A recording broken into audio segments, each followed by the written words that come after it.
So GPSR, does it apply to digital products? Yes or no? If only we knew. I know that's not the answer you want, but bear with me. Let's go through the documentation and see if we can actually figure this out. So this is a document. I'll put links to all the documents below, but this is basically a summary of the obligations for businesses from the European Commission. So let me sort my screens out. There we go. This talks about product safety, and the reason I want to do this is it's kind of an overview of what it is, and we talk about all products on the EU market, which all products could easily include digital. Of course it could. This means manufacturers, are you a manufacturer of a digital product? Again, that wording makes me question it. I'm not sure. Must make sure products they place on the market are safe by design and comply with European product safety. You must find out which requirements apply to your product. We know that's always been a thing, and you must comply with product safety legislation, so anything that applies to yours. In here, nothing says, there's nothing on here that I'm reading that mentions digital. It does mention before a product is offered to EU consumers, whether online or offline. So that's about how it's sold, though. It's not about what the product is. They must ensure that the product complies with applicable legislation, which includes a risk analysis. And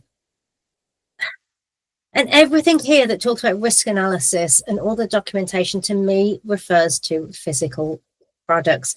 It's difficult to kind of apply most of the way it's worded and what it says, even that word manufacturer, to digital products.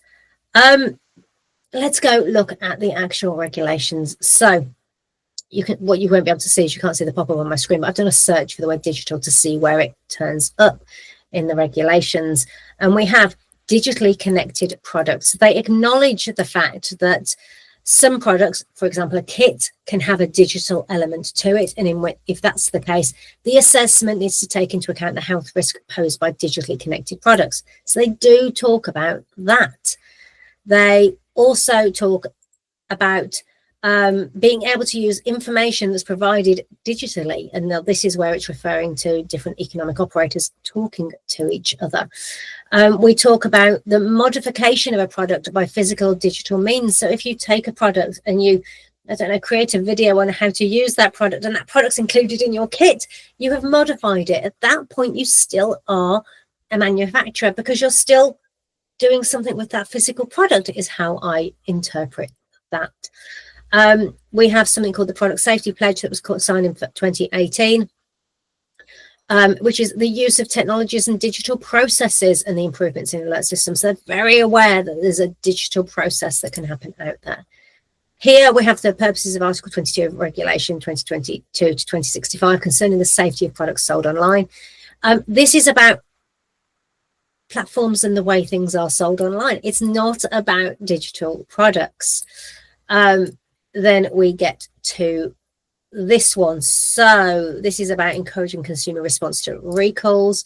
This particular directive, now this one's an interesting directive, is also applies in terms of tangible mediums such as DVDs, CDs, USB sticks and cards used to carry digital content. But actually, if we come back a little bit, we go, so remedies offered by effective, cost-free and timely. Directive EU 2019/771 of the European Parliament and Council provides consumers with contractual remedies for lack of conformity of physical goods. We actually have the word physical goods that existed at the time of delivery and became apparent within the liability period. Directive, this one, we will look at that in a second because that one is relevant. Applies in the terms of tangible medium. However, situations where dangerous products are recalled from the market justify having a blah, blah, blah. There's nothing in there about digital products. Now, I already have this directive open. It's here. If I scroll up, you will see 2019/770, this directive. And if I come down, this is concerning contracts for the supply of digital content and digital services. So there are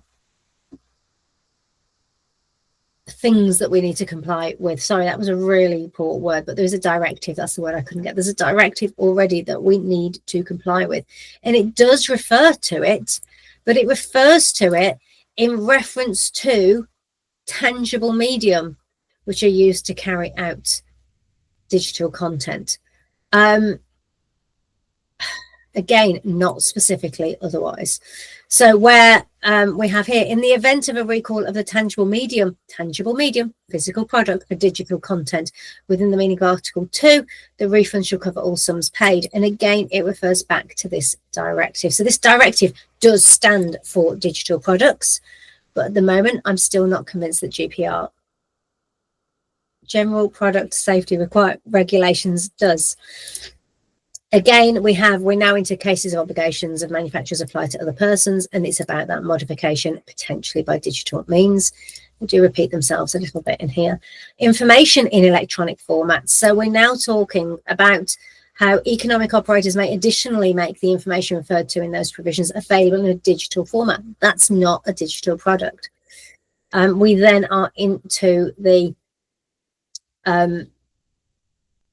footnotes here of what we're covering, and we've got regulation of this on a single market, the Digital Services and Amending Directive, Digital Services Act. So we do need to look at that one potentially, though actually that's the Digital Service Act. That's the one we looked at before.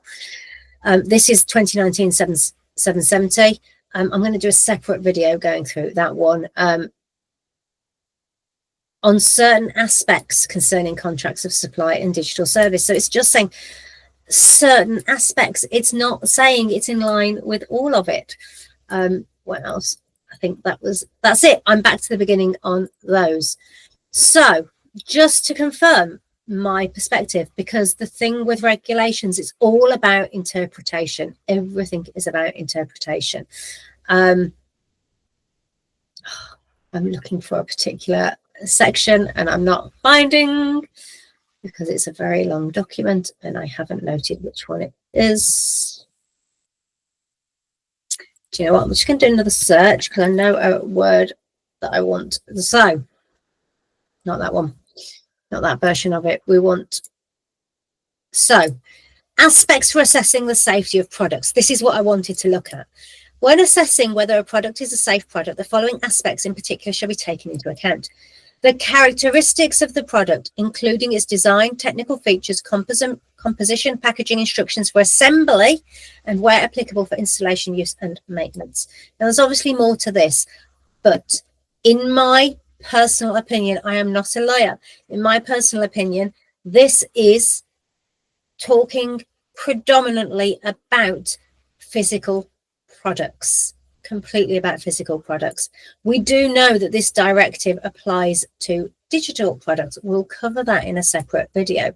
This one is about how digital services, it's the Digital Services Act. It is about how it works online. So there's touches of digital inside GPRS. Digital product, GPSR. I'll get my letter, and you had said that wrong, but it doesn't specifically say that it relates to digital products. Yet we have this.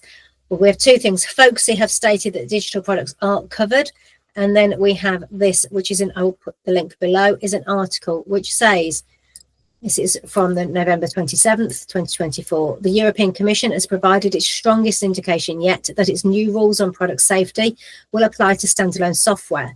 So now they're starting to say it's software, but the standalone software, if it's delivered on a tangible item, is covered.